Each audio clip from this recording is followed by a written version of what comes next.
ছাত্ৰ ছাত্ৰীসকল, আজি তোমালোকৰ লগত বৈচিত্ৰ্যময় অসমৰ অন্তৰ্গত পাঠ চুতীয়াসকলৰ বিষয়ে চমুকৈ আলোচনা কৰিবলৈ আগবাঢ়িছোঁ। চুতীয়াসকলনো কোন আৰু কিয় তেওঁলোকক চুতীয়া বুলি কোৱা হয়? চুতীয়াসকল হৈছে মংগোলীয় নৃগোষ্ঠীৰ বৃহৎ বড়ো কছাৰী মূলীয় ভূমিপুত্ৰ জনগোষ্ঠীৰ লোক। এওঁলোক অসমৰ আদিম অধিবাসীসকলৰ ভিতৰত অন্যতম জনসমষ্টি। মত আছে যে স্বাত সৰোবৰৰ কাষৰীয়া অঞ্চলৰ পৰা অহা বাবে এওঁলোকক স্বাতীয়া বোলা হৈছিল আৰু কালক্ৰমত এই স্বাতীয়াৰ পৰাই চুতীয়া শব্দৰ উৎপত্তি হয়। অন্য এটা মত অনুযায়ী জি বা দি বা টি মানে পানী বা নৈ, চু মানে নৈ, চুটি মানে হ'ল পবিত্ৰ নৈ। সেই নৈ পাৰৰ মানুহসকলেই হ'ল চুতীয়া। হিমালয়ৰ উত্তৰ মানস সৰোবৰৰ পূৰ্বত থকা স্বাত সৰোবৰৰ কাষৰীয়া অঞ্চল আছিল চুতীয়াসকলৰ আদি বাসস্থান আৰু তাৰ পৰা সোৱণশিৰি নদীৰ পাৰে পাৰে আহি লখিমপুৰ অঞ্চল পায়হি। আনুমানিক ৬ষ্ঠ শতিকামানৰ পৰা প্ৰাচীন চুতীয়া ৰাজ্যৰ ঐতিহাসিক তথ্য পোৱা যায়। স্বৰ্গদেউ চুহুংমুহুং দিহিঙীয়া ৰজাৰ ৰাজত্ব কালৰ আগলৈকে অৰ্থাৎ আহোম ৰাজ্যৰ অন্তৰ্ভুক্ত নোহোৱালৈকে চুতীয়াসকলে সুদীৰ্ঘ সময় ব্ৰহ্মপুত্ৰৰ উত্তৰ পাৰে ৰাজত্ব কৰিছিল। বৰ্তমান অসমৰ লখিমপুৰ, ধেমাজি, যোৰহাট, গোলাঘাট, তিনিচুকীয়া, ডিব্ৰুগড়, শিৱসাগৰ, নগাঁও, কাছাৰ, কৰিমগঞ্জ, মৰিগাঁও, কাৰ্বি আংলং, কামৰূপ আৰু দৰং জিলাত চুতীয়াসকলে বসতি কৰি আহিছে। চুতীয়াসকলে শদিয়া ৰাজ্যত ৰাজত্ব কৰিছিল, যাৰ পুৰণি নাম আছিল বিদৰ্ভ। এই বিদৰ্ভ ৰাজ্যৰ ৰাজধানী আছিল কুন্দিল নগৰ। বিদৰ্ভ ৰাজ্যৰ ৰজা ভীষ্মকৰ বংশধৰ বুলি চুতীয়াসকলে নিজৰ পৰিচয় দাঙি ধৰিছে। বুৰুক চুতীয়া, বৰাহী চুতীয়া, বিহিয়া চুতীয়া, লফাই চুতীয়া, বেবেজীয়া চুতীয়া হৈছে চুতীয়াসকলৰ বংশৰ নাম। ধাৰ্মিক আৰু বৈবাহিক সম্পৰ্ক পতাৰ ফলত এওঁলোকৰ পৰাই হিন্দু চুতীয়া, আহোম চুতীয়া, মিৰি চুতীয়া আৰু দেউৰী চুতীয়া এই চাৰিটা প্ৰধান ভাগত ভগোৱা হৈছে। এওঁলোক দেৱী উপাসক আছিল। শদিয়াৰ তামেশ্বৰী বা কেঁচাইখাইটি গোসানীক এওঁলোকে নৰবলিৰে পূজা দিছিল। এই নৰবলি প্ৰথাৰ বন্ধ হৈ আহোম ৰজা স্বৰ্গদেউ গৌৰীনাথ সিংহৰ ৰাজত্বকালত। বৰ্তমানত চুতীয়াসকলে নৱবৈষ্ণৱ ধৰ্মৰ প্ৰভাৱত পৰিছে। এওঁলোকে শিৱ, বিষ্ণু আদি দেৱ-দেৱীৰ পূজা কৰে। চুতীয়াসকলে নগৰ পাতি বাস কৰিছিল। ভীষ্মক, কুন্দিল, লখিমী, ৰত্নপুৰ আদি নগৰৰ ভিতৰত কেইখনমান নগৰৰ ধ্বংসাৱশেষ তেওঁলোকৰ উন্নত সভ্যতাৰ পৰিচয় বহন কৰে। সাতসৰী অসম বুৰঞ্জী মতে আহোমসকলে চুতীয়া ৰাজ্য জয় কৰি হাতী ৩০টা, ঘোঁৰা ৬০টা, হিলৈ ৭৯টা, বাৰুবটা, দণ্ডছত্ৰ, কেঁকোৰাদোলা, তৰোৱাল, পিকদান আদি লৈ আহিছিল। বুৰঞ্জীবিদ বেণুধৰ শৰ্মাদেৱে উল্লেখ কৰি যোৱা মতে চুতীয়া জয়ত আহোমসকলে অনা ১০০০টা বৰটোপৰ ভিতৰত মিঠা হোলং নামৰ এটা বৰটোপ আনিছিল। এই বৰটোপটি বৰ উৎকৃষ্ট মানৰ আছিল, অৰ্থাৎ টোপটোৰ ওপৰখন পিতলৰ পানী চৰোৱাৰ লগতে মীনা কৰাই সোণৰ বাখৰ সাজি থোৱা আছিল। এওঁলোকে যে উন্নতমানৰ সমাজ পাতি বাস কৰিছিল তাৰ নিদৰ্শনো নথকা নহয়। এওঁলোকৰ দণ্ডছত্ৰ, কেঁকুৰাদোলা, তৰোৱাল, পিকদান আদিৰ লগতে তাঁতী, সোণাৰী, কমাৰ, তেলী, মালি, ধোবা, চমাৰ আদি বৃত্তিগত শ্ৰেণীয়েই ইয়াৰ প্ৰমাণ দাঙি ধৰে। ইয়াতেই উল্লেখনীয় যে আহোমৰ ৰজা ঘৰ দুটুপীয়াকৈ সজাৰ আৰ্হিও চুতীয়াসকলৰ পৰাই লোৱা হৈছিল। অৰ্থাৎ মিঠা হোলং নামৰ বৰটোপটি চুতীয়া লোক এজনে বাঁহৰ শলিৰে আতুংটোকাৰিকৈ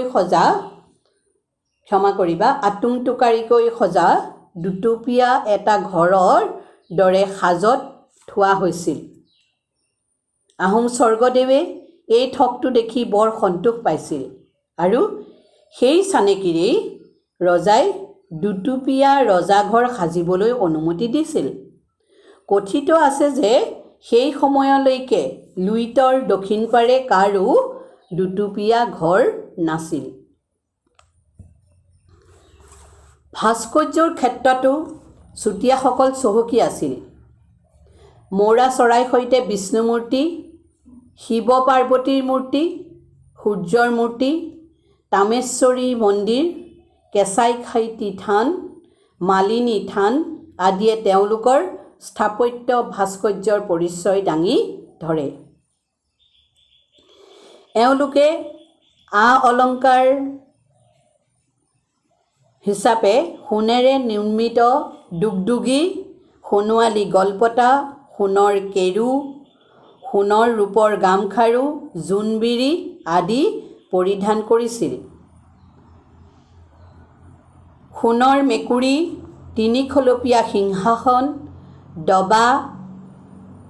দবাকালি, চৰানাও আদিৰ ব্যৱহাৰে এওঁলোকৰ উন্নত সংস্কৃতি চেতনাৰ পৰিচয় বহন কৰে। ইমানতে চুতীয়াসকলৰ ওপৰত চমুকৈ তোমালোকৰ লগত কৰা আলোচনাৰ সামৰণি মাৰিছোঁ।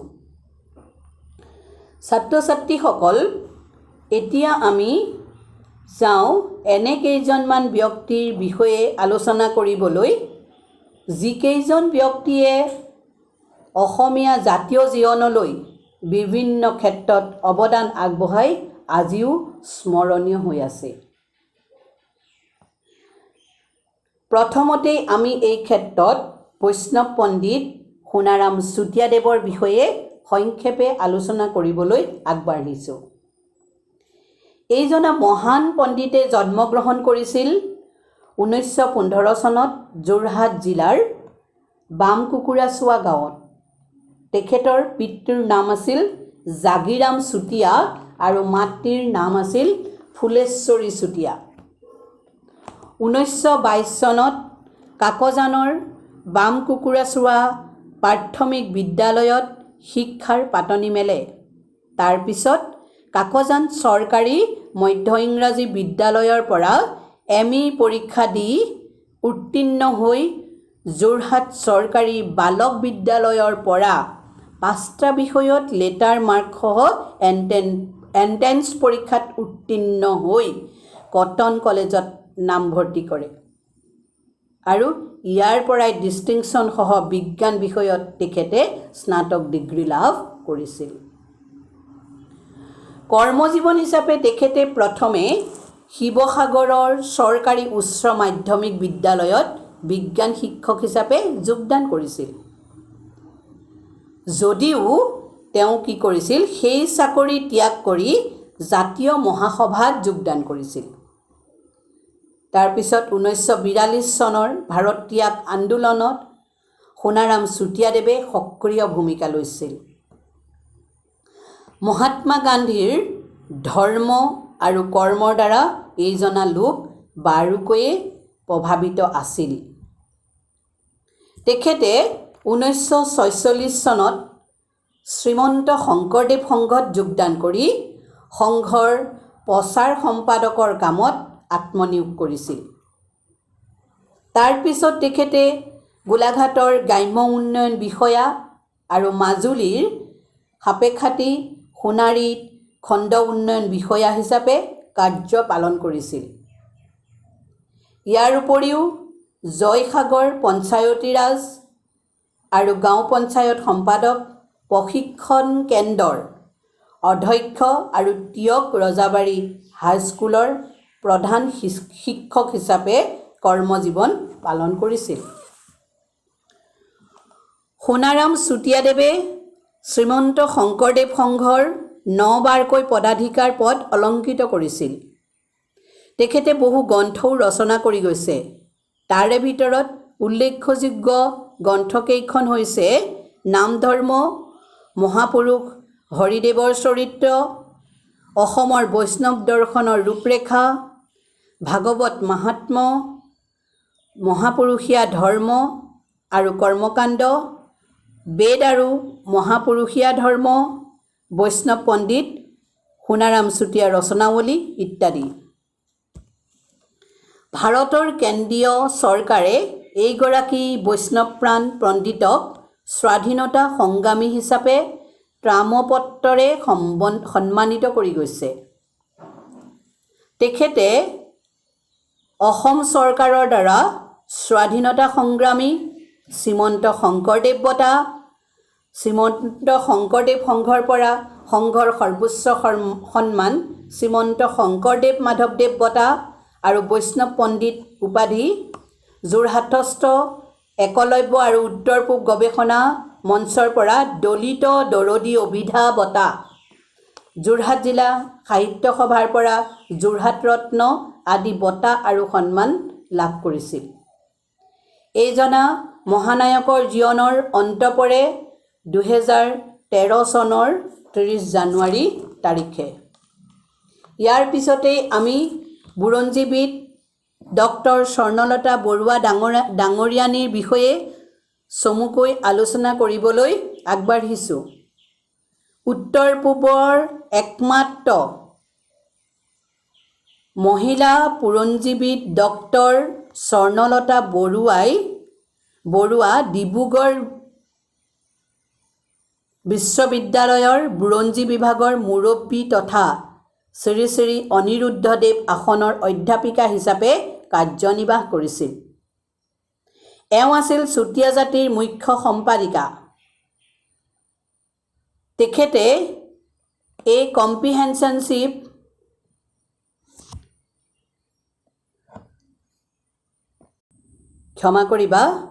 তেখেতে এই comprehensive history of Assam, last day of Ahom monarchy, a history of Assam from 1769 to 1826 আদি অত্যন্ত গুৰুত্বপূৰ্ণ ঐতিহাসিক তথ্যসমৃদ্ধ গ্ৰন্থ ৰচনা কৰি গৈছে। এখেতৰ status of women in non tribal societies of Assam নামৰ গৱেষণা পত্ৰখনে ব্যাপক সমাদৰ লাভ কৰিছিল। অসমীয়া ভাষা সাহিত্যৰ অক্লান্ত পূজাৰী কৰ্মপান হৰিপ্ৰসাদ নেওগ ডাঙৰীয়া দেৱৰ জন্ম হৈছিল যোৰহাট নগৰৰ কেন্দুগুৰি 2 নং বামুণগাঁৱত 1929 চনত। এখেতে মৰিয়নী মহাবিদ্যালয়ৰ অধ্যক্ষ হিচাপে কাৰ্যনিৰ্বাহ কৰিছিল। এখেত ডিব্ৰুগড় বিশ্ববিদ্যালয়ৰ পাঠ্যপুথি প্ৰণয়ন সমিতিৰ সচিব, অসম সাহিত্য সভাৰ সহকাৰী সাধাৰণ সম্পাদক আৰু প্ৰধান সম্পাদক হিচাপেও কাৰ্যনিৰ্বাহ কৰিছিল। তেখেত যে এগৰাকী সাংগঠনিক দক্ষতা তথা কৰ্তব্যনিষ্ঠ ব্যক্তি আছিল, এই কথাৰ সৰ্বশ্ৰেষ্ঠ নিদৰ্শন হৈছে সাহিত্য সভাৰ প্ৰধান সম্পাদক হিচাপে লক্ষ্মীনাথ বেজবৰুৱাদেৱৰ জন্ম শতবাৰ্ষিকী উদযাপন কৰা। এইজনা সাহিত্যিকে অসমীয়া ভাষা সাহিত্যলৈ আগবঢ়োৱা গ্ৰন্থসমূহ হৈছে ৰাধাকান্ত সন্দিকৈ, বিশ্বনাথ ৰাজবংশী, চন্দ্ৰকুমাৰ আগৰৱালা, যুটীয়াভাৱে ডক্টৰ লীলা গগৈদেৱৰ লগ লাগি অসমীয়া সংস্কৃতি, ডিম্বেশ্বৰ নেওগ, ৰঘুনাথ চৌধুৰী, অম্বিকাগিৰি ৰায়চৌধুৰী, নকুল চন্দ্ৰ ভূঞা আদি আৰু জোৱাৰ, সাহিত্যদূত, গতিপথ আদি আলোচনী সম্পাদনা কৰি অসমীয়া জাতীয় জীৱনলৈ গুৰুত্বপূৰ্ণ অৱদান আগবঢ়াই থৈ গৈছে। এইজনা কৰ্মপ্ৰাণ হৰিপ্ৰসাদ নেওগদেৱৰ মৃত্যু হৈছিল 1973 চনত। চুতীয়া জাতিৰ আন এগৰাকী বিশিষ্ট ব্যক্তি হৈছে চিদানন্দ শইকীয়াদেৱ। এখেতে জন্মগ্ৰহণ কৰিছিল গোলাঘাট জিলাৰ বোকাখাটৰ দ গাঁৱত। 1924 চনত জন্মগ্ৰহণ কৰা এইজনা ব্যক্তি আজীৱন শিক্ষাৱৰ্তী, স্বাধীনতা সংগ্ৰামী আৰু সাম্যবাদী দৰ্শনৰ সমৰ্থক আছিল। দুখীয়া দৰিদ্ৰৰ প্ৰতি সহানুভূতিশীল এইগৰাকী ব্যক্তিয়ে বোকাখাট চহৰৰ নিকটৱৰ্তী কাজিৰঙা মৌজাৰ কলাখোৱা গাঁৱৰ ভূমিহীন লোকক 10 বিঘা মাটি দান হিচাপে আগবঢ়াইছিল। এইজনা সাহিত্যিকে অসমীয়া সাহিত্য জগতলৈ বহুকেইখন গ্ৰন্থ ৰচনা কৰি থৈ গৈছে। তাৰে ভিতৰত উল্লেখযোগ্য গ্ৰন্থকেইখন হৈছে ছভিয়েট নাৰী, সীমান্ত গান্ধী, মহৰ্ষি কালমাৰ্ক্স, জুয়ে পৰা সোণ, ৰঙচুৱা পৃথিৱীৰ সেউজীয়া বোল, জীয়াঢল বাগৰি যায়, প্ৰবীণ শ্ৰমিক নেতা চানু খেৰিয়া, ৰাছিয়ান সাহিত্যৰ আভাস, স্বাধীনতা সংগ্ৰামত গোলাঘাটৰ অৱদান, শংকৰ বৰুৱা কৰ্ম আৰু জীৱন, ধীৰেন দত্তৰ কবিতা, আধুনিক ৰচনা শিক্ষা, নতুন আদিপাঠ, সত্যাগ্ৰহী আদি। তেখেতে অসমৰ সংবাদ জগতলৈও গুৰুত্বপূৰ্ণ অৱদান আগবঢ়াই থৈ গৈছে। এইগৰাকী সাহিত্যিকে ছভিয়েট দেশ, নেহেৰু বঁটা, সাহিত্যিক পেঞ্চন আৰু শিক্ষক বঁটা লাভ কৰিছিল। চুতীয়া জাতিৰ আন এগৰাকী বিশিষ্ট ব্যক্তি বুৰঞ্জীবিদ, দুবৰি বনৰ কবি কোষেশ্বৰ বৰুৱাদেৱ। এখেতৰ জন্ম হৈছিল 1936 চনত লখিমপুৰ জিলাৰ ধলপুৰ মৌজাৰ বৰঠেকেৰাবাৰী গাঁৱত। এখেত ছয়গাঁও মহাবিদ্যালয়ৰ প্ৰতিষ্ঠাপক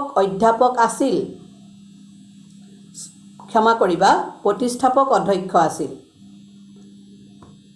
এখেতে ভালেমান গ্ৰন্থ ৰচনা কৰি অসমীয়া সাহিত্যৰ ভঁৰাল চহকী কৰি থৈ গৈছে। কলেজৰ দুবৰি বন, অনুভৱ, প্ৰজন্মৰ উমানত, লগন, আগন্তুক আদি কবিতা সংকলন আৰু ধন্য জন্ম ভাৰতবৰ্ষে, জননেতা ভীমবৰ দেউৰী, লুইতৰ আগাৰীৰ অসমীয়া সভ্যতা, চুত কোঁৱৰৰ বুৰঞ্জী, ঐতিহাসিক বিৱৰ্তনত অসমৰ চুতীয়া জনগোষ্ঠী, চুতীয়া ৰজা ৰত্নধ্বজ পাল, সতী সাধনী, দেউৰী চুতীয়া লেংগুৱেজ আৰু an outline grammar of the Deori Chutia language spoken in upper Assam by W.B. Brown আদি উল্লেখযোগ্য। ইয়াৰ ভিতৰত গীতৰ পুথি আৰু 500ৰো অধিক প্ৰবন্ধ লিখে বাতৰি কাকত আৰু আলোচনীত। তেখেতে গ্ৰহপুৰ বিধানসভা সমষ্টিৰ পৰা অসম বিধানসভালৈ নিৰ্বাচিত হৈছিল।